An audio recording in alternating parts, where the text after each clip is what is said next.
అక్రమ ఆయుధాలను ఆపడానికి హీరో చేసే పోరాటమే ఈగల్. ఈ మూవీకి మెయిన్ అసెట్ సినిమాటోగ్రఫీ. సినిమాటోగ్రఫీ చాలా అంటే చాలా బాగుంది. మూవీ టీం సీజీ వర్క్లో చాలా జాగ్రత్తలు తీసుకుంది. సో దీనివల్ల సీజీ వర్క్ చాలా బాగా వర్కౌట్ అయింది.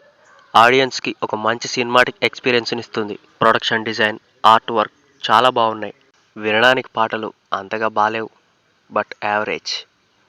డైలాగులు కూడా చాలా బాగున్నాయి, కానీ చెప్పే విధానం, ప్రాస అంతగా మనకి నచ్చదు. దీనివల్ల ఎంతో ఇంపాక్ట్ క్రియేట్ చేయవలసిన డైలాగులు బోర్ కొట్టిస్తాయి. డైరెక్టర్ తీసుకున్న పాయింట్ చాలా అంటే చాలా బాగుంది, అండ్ స్క్రీన్ ప్లే కూడా హాలీవుడ్ రేంజ్లో ఉంది. బట్ స్టోరీ అంతా అనుపమ పరమేశ్వరన్తో నడుస్తుంది కాబట్టి అది కొంచెం మైనస్ అని చెప్పాలి. స్క్రీన్ ప్లే మనం గట్టిగా గమనిస్తే మనకి కేజీఎఫ్ పక్కా గుర్తుకొస్తుంది.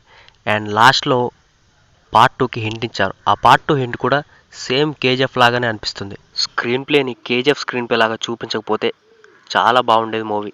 ఓవరాల్గా డైరెక్టర్ కార్తిక్ ఘట్టమనేని డైరెక్టర్గా సక్సెస్ అయ్యాడని చెప్పొచ్చు. లాస్ట్ 10 years నుంచి చూసుకుంటే మన రవితేజ గారు ఈ మూవీకి చాలా కష్టపడ్డాడని చెప్పొచ్చు. ఈ మూవీలో అతను చేసిన యాక్టింగ్ చాలా అంటే చాలా బాగుంది. మన రవణ క్యారెక్టర్ ఈ మూవీలో 2 షేడ్స్లో ఆపిస్తుంది. 2 షేడ్స్లో ఇరగ్గొట్టేశాడు. మెయిన్గా గన్స్ని హ్యాండిల్ చేసే సీన్స్ చాలా అంటే చాలా బాగుంటాయి.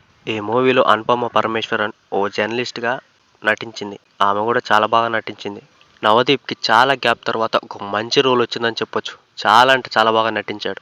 అజయ్ ఘోష్, అవసరాల శ్రీనివాస్ వాళ్ళు కూడా చాలా బాగా నటించారు. మన రవణని ఒక కొత్త యాంగిల్లో చూడాలనుకున్న ఫైట్స్, బీజిఎమ్స్ చాలా అంటే చాలా బాగున్నాయి.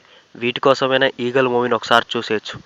సో ఓవరాల్గా ఈ మూవీకి నేను ఇచ్చే rating 2.75 out of 5. Thank you for watching. Do subscribe, like this video and share.